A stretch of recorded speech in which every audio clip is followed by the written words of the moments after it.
everybody, it's Megan and welcome back to my channel. So today is my labor and delivery story of Rainbow Baby, our third little boy. So if you're brand new to my channel, my name is Megan. I have three little boys now. I have a almost 5-year-old, an almost 3-year-old, and then brand new Rainbow Baby. If you followed along my journey, then you know what's up. I have done my labor and delivery vlog. However, this is more of a sit down, tell you what happened, kind of go through play by play, and just like really what went down. Because in the video of the vlog, like I didn't show everything that happened. There was a lot that happened that I didn't show, because it was things that I can't show, that I couldn't film. So this is kind of just explaining everything. So make sure to go check out the vlog after this video so you can see kind of just the day of, like what I was feeling, like how everything went down. Like you can actually see some of the stuff. So, and you actually see Grady when he is put onto my chest. You don't see anything graphic because I couldn't film anything.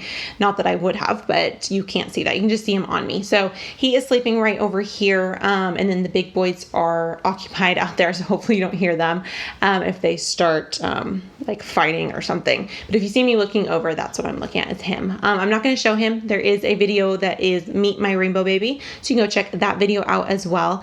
And that you actually get to see him. He is not a chill baby unless he's sleeping. So trying to get it done as quickly as possible while he is sleeping. So let's get to the story of how Mr. Grady came into the world. So I was induced. This was a medical induction because he did not want to come. He would have waited probably a whole nother week past my due date is what my doctor said. And he was big. He was born at 9 pounds, almost 4 ounces and 23 inches long. So my body couldn't have handled any more. I was just done. So I opted for an induction and I chose that. It wasn't the doctor really saying that I had to have it. It was me. So we went in, we got there at 6 o'clock in the morning and they immediately got, like I got dressed, got in a gown. You see in the video where I give you guys a tour, that happened after I got the IV. Could not show me getting the IV. It was part of the hospital rules and it took 4 tries. They tried, one nurse tried like twice in 2 different spots on this hand. Finally, they had to come over to this hand, and I am right-handed, so they really didn't want to, but it took 2 times on this. So he's a month old, and I just got over, like you can still kind of feel the bruise. And what's really strange, I don't know if you guys can see the splotchy brownness all over my thumb. If anyone's in the medical field can tell me what that is.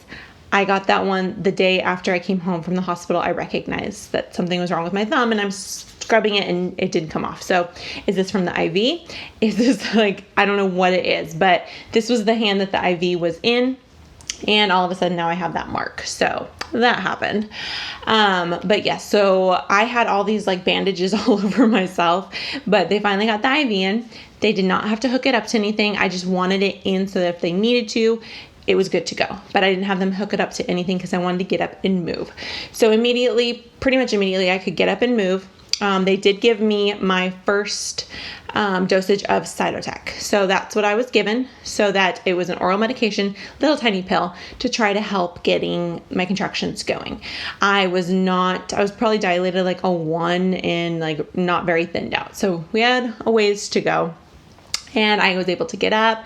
I bounced on the ball. We went for a walk and I wasn't feeling really anything. So the monitor, I had like a moving monitor. I was hooked up and they could get his heartbeat. His heartbeat was good the entire time. His heartbeat never dipped and never went crazy. He did like to move a lot, so it was kind of hard to keep it on him. But once we got him, he was totally good. I was contracting, but I wasn't feeling anything. My water was still intact. And we just kind of went about our day. I would get a new Cytotec pill. I believe it was every 4 hours. So once I got to the next 4 hours, they would check me. So every time that they checked me, my doctor came in and I got to see her. She checked me at that 10 o'clock mark and nothing really had changed. There was some more thinning out. So I was thinning out, but my cervix was really, really high. It was as if his head was here and my cervix was tucked up underneath him. So they really had to like really try to get to it. And that was really discouraging, but I was like, that's fine. Like, as long as I'm starting to thin out, maybe it'll start to work its way down. They could not break my water, because his head, they couldn't even get to my cervix. So we got another dosage of that, and I was starting to feel kind of like pressure type feelings, but it wasn't like full blown contractions yet. So I mean, this took a long time. So I was like, let's just get to the point where they can break my water. We went for a walk. We bounced on the ball. I was getting kind of like lower back pain. So laying in the bed actually felt really nice, which was kind of weird, because I could kind of like take pressure off of my back. And that really scared me that he was sunny side up. So at some point, all of the times kind of are jumbled in my brain. The vlog has like the actual times when things happen, so you can check that out. But the next step was to break my bag of water. We had to wait till she could actually like get to my cervix, and that was taking a really long time. So what they decided to do was try the Foley bulb. It's like a balloon. They pretty much open you up with a device that normally is not that big of a deal, but when you are contracting, baby's moving, everything's kind of sensitive down there. Oh my gosh, that hurt so bad. Horrible, horrible pain. I wish they would have recorded my face, not the actual procedure, but just my face, because I had my doctor, I had 2 other nurses down in that area trying to get this balloon that goes into your cervix. One side, it's like a balloon, and the other side's a balloon, and it sits on your cervix, and they blow it up with water on each side. Well, they do the inside one first. So I go through the pain of them getting to where they need to get, put the bulb in. They fill it up with water, and you feel that because you don't have any medication unless you had your epidural, but I didn't. So I feel that, and I'm trying to breathe through it. I'm now starting to feel contractions, just more pressure, not really pain, but just pressure. And all of a sudden, it pops out. So there was no point in any of the horrible pain that I was going through. And this was like a good, 20 to 30 minutes of me having to be like, ow, ow, breathing through it. Oh, I was like ready to cry. It hurt so bad. So that thing pops out. And I'm like, okay, what does that mean? And they're pretty much just like cleaning everything up. And I'm like, excuse me, like what just happened? The doctor gets a phone call, has to leave. And the nurse is like, oh, well, it just popped out. So there's really no point. Okay. My cervix must have been so soft. There was nothing for the balloon to hold on to, but it didn't make me dilate anymore. So I was very confused with that. And I was like kind of traumatized by it. And I'm like, after they left, I'm like, I do not like that. I was talking with my husband. I'm like, no, that was not okay what they did. So I don't suggest doing that if you can avoid getting the Foley bulb. Ow, it just hurts. So eventually I get to the point where she's like, okay, well, let's try to break your bag of water. I guess my cervix came down enough. His head was really high, so was still high. So what she did is she broke my bag of water and she brought his head down. So that way his arm didn't pop through, the umbilical cord didn't come through. It was his head coming down onto my cervix. So once again, that's a really weird feeling. My water has broken by itself the other 2 times. So it was really weird her breaking it. It just feels like you're peeing yourself like a lot. So that happened. And she cleans me all up. They're like, okay, well, you're a 3. Like, you're a good 3. Good 2, almost 3. But you're thinning out a lot. And the cervix has come down quite a bit. So I'm like, okay, with his head there, we should be good. They leave. Within seconds, my contractions are bam. Like, OMFG. I'm feeling them majorly. And I know what they feel like, and I know how to breathe through them. And they are, if you can breathe through them, and then all of a sudden you're good. At the beginning of the contractions, like when they start. So that starts happening. As you see in the vlog, I start like breathing through them. Well, I then turn the camera off. And it actually wasn't the camera, it was my husband's phone that was filming those, because I'm breathing through them and they get horrible. Like, they're totally manageable. and I'm able to breathe through them, and we're looking at the monitor, seeing how big they're getting. And then all of a sudden I went from one that was maybe like a 4 that I could breathe through. I mean, it would get really intense, but then it would come back down, to one that was like 100, but it wouldn't calm down. It was insane. It took over my body. I was moaning like crazy. I probably was scaring the neighbors around us. And at this point, we had been up for a good like 12 plus hours. I was exhausted, and I was like, I can't get through these. Thinking that I'm only at a 3, hoping that I'm more. I'm able to stand up and I'm able to do those kind of things. So I'm hoping that gravity is helping the situation. And so I have a couple of those contractions that literally just took over my mind. And the nurse walks in, or the nurse didn't even walk in. I think I called her in, and I was like, I can't do this. I'm like screaming. I'm like, I cannot do this. You need to check me. I need something. I need pain medicine. I need something. And so I get in the bed, and she's like, well, here, let me check you. So she checks me. I'm a flippin' 3. Yeah, I'm only a 3. She's like, you're pretty much completely thinned out, but I'm still only a 3. My body was so tight and so it just wasn't relaxing. It was way too tight, and it just wasn't relaxing. And the contractions were coming one right after another. There was no break in between them. And I screamed, I need pain medication. And she's like, okay, do you want it in your IV? Because at the beginning of the day, I had told them, don't ask me if I need pain meds. I'll tell you when I need pain meds. And so she didn't want to be like, oh, well, how about this? And I was like, no, get me that epidural. Get it to me now. And in my head, I'm knowing my IV's not hooked up to anything. And if you get an epidural, you need IVs in your system for a full hour before you get that epidural. And I was panicked. I was so panicked that I wasn't going to be able to get it. This amazing nurse, I probably scared the crap out of her, but she was very quick. She did and you could tell panic was in her face of the way I went from a totally normal person breathing through them to crazy beast woman. And of course she's probably seen it before, but she hurry up. She got me the liquids as quickly as possible. When you get your IV flushed, you get this weird taste in your mouth. Well, I was getting that taste continuously, I think, because she was just pumping me with so many fluids, and it was going fast, and I could feel it, but I didn't care.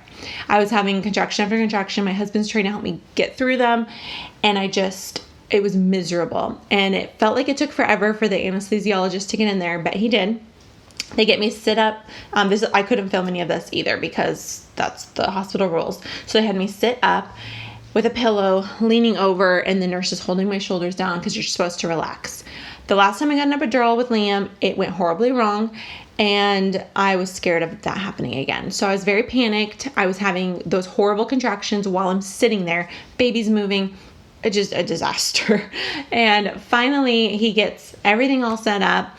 He goes to do the epidural, and he can't get it in the right spot at first, so it takes him a little while. He then does it. And he's like, it's going to be like you got your funny bone tapped. So he does it. All of a sudden, my right leg goes, ah! It doesn't completely fly out like it did last time with my left leg, but it spazzes out.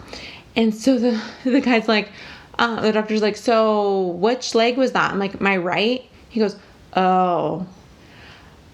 You never want to hear that noise coming out of the doctor who's dealing with your spine. So what he had done, I don't know, he says it happens with 1% of epidurals, but that it went in too far. So I pretty much got a spinal block, not just a little bit of numbing, complete numb, like I'm getting a C-section it was supposed to be from underneath my boobs down. It really was more from my waist down. But he scared me so bad. So then my husband's sitting in front of me, can't see anything. Doctors behind me telling me about all these things that could be happening. And he's like, okay, I'm going to have to take it out and do it again. And I'm busy having a contraction, horrible one. So he shoots me up with some kind of pain meds that kind of calm the contraction, so he can then put it in the right spot. So pretty much I got 2 epidurals, and one went way too far. I was so numb from the waist down. I couldn't move. Oh, it was the most trippy thing ever. So once again, epidural did not work the way it should have, but it did block the pain. So he finally figures all that out. He tells me, okay, so these are all the repercussions, everything that could happen because of this. I could get a spinal headache, which supposedly is horrible. I didn't get it, thank goodness. I had to keep my epidural in for the whole time I was in the hospital, just to maybe help with the whole spinal fluid buildup, I guess is what can happen. And he was telling me all of these things. And I'm just like, okay, there's like nothing I can do about it at this point.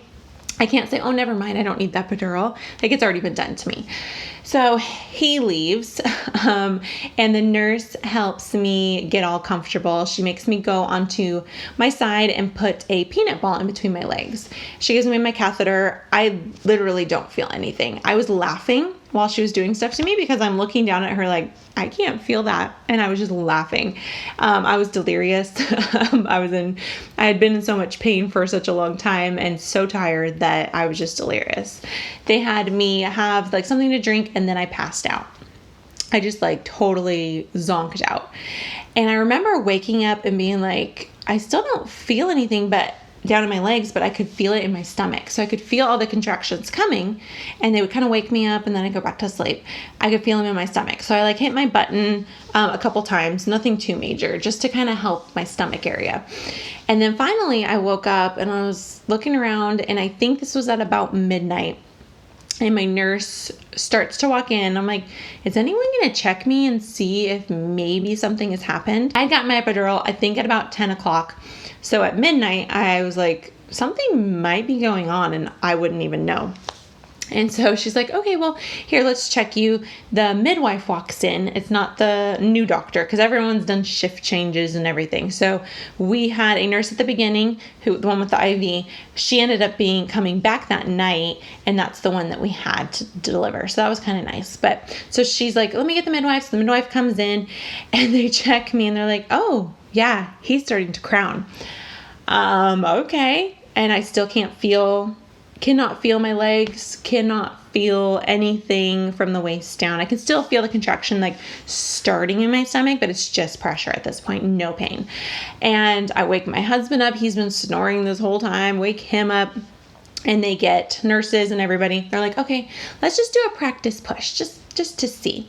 And I didn't even have a contraction. I just started to push. And they're like, whoa, stop. You're a very good pusher. Stop right now. And so I'm like, oh, okay, I've never been a good pusher before because I've been in pain all those other times. So when you're in pain, pushing is very uncomfortable. So you're not as good at it. I've realized now. So they finally get everything set up. And I believe at like 12:34 probably, they're like, okay, as soon as you get your next contraction, let's start pushing. So they're all like talking, like everyone's all talking. And I'm like, okay, here we go. Like I could feel the pressure. They didn't have to tell me it was coming. I could just feel it. And they're like, okay, let's push. I do one push and it's only one contraction that I did all my pushes. So I do one push like, oh, awesome. And I can hear my husband saying like, he's coming. And it was so weird to push, not feel any pain at all. No pain. I could feel pressure, but no pain. And then I think on the second push, I feel his head pop out. There's actually, I think, a couple comments on my vlog video that's like, wow, really no pain, because I don't even like flinch. I felt nothing. I could feel his head come out and it was not painful.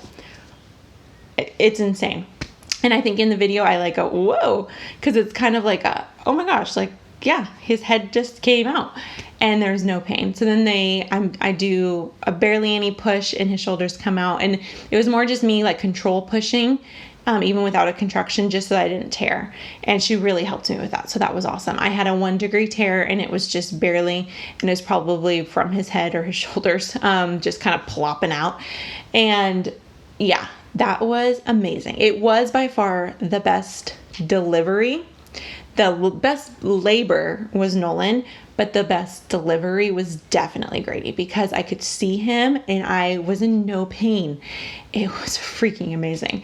And so they immediately put him up on my chest, and at 12:36 is when he was fully born, and they put him right on my chest, and you guys see, it was just so nice to have him here. all the anxiety, all of the stress of him being a rainbow baby and maybe we'd lose him, and all of that completely 100% melted away as soon as he was put on my chest. Also because he started screaming the moment he was born. He didn't stop screaming for like 2 hours. Like he just cried because he was so pissed that we made him come into the world when he did.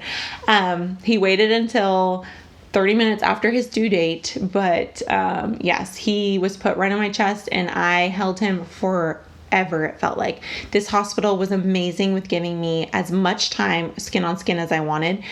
I could dictate everything that happened, and it was just one nurse that was with us, which was so awesome. It was just my husband, me, and that one nurse, and she pretty much was there for as long as I wanted her to be, and it was amazing. So we nursed right away. He latched perfectly right away. We didn't measure him and weigh him and all that kind of stuff until like well into like the second hour, which was so nice. And we were really tired, but we were in heaven. We had our baby. And yeah, so he weighed 9 pounds, almost 4 ounces, and he was 23 inches long. It was crazy. He is perfect. He's perfect. So we went to postpartum room pretty soon after that, and it was like 4:00 in the morning or something. Like we were exhausted. We had been up since 3:00 the day before, so it was pretty much like a full 24 hours of being awake, in some capacity, and it was a lot. But I had to keep my IV in. I had to keep my epidural in, so they disconnected me so I could actually like walk, but they kept it in. And oh my goodness, my postpartum recovery was so bad.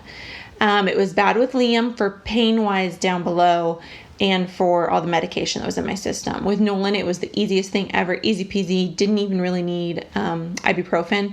With Grady, my lady business did not hurt at all. Like my lady business never hurt with him. Even getting a couple stitches and nothing hurt. There was no bruising, no nothing with him. But my back was killing me having this in. It was as if there was like a needle. There wasn't. It was like a catheter, but felt like it was pushing on nerves. So no matter what I did, no matter how I sat, it was so bad. So that's why there is no postpartum real footage, because I was in so much pain in my back. I had horrible postpartum contractions, really, really bad contractions.